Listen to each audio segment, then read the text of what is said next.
নারায়ণগঞ্জে ৭ অক্টোবর জনসভা সফল করার লক্ষ্যে বাংলাদেশ জামায়াত ইসলামী জেলা ও মহানগর শাখার উদ্যোগে সংবাদ সম্মেলন অনুষ্ঠিত হয়েছে।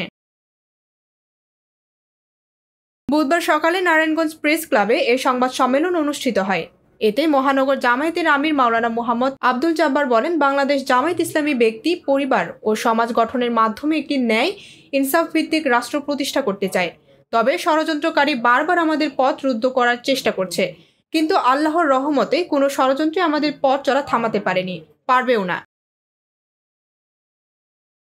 সংবাদ সম্মেলনে আরও উপস্থিত ছিলেন মহানগর জামায়াতের সেক্রেটারি ইঞ্জিনিয়ার মনোয়ার হোসেন, মহানগর জামায়াতের সাবেক আমির ও কেন্দ্রীয় কমিটির সদস্য মাওলানা মইনুদ্দিন আহমেদ সহ জেলা ও মহানগর জামায়াতের নেতারা।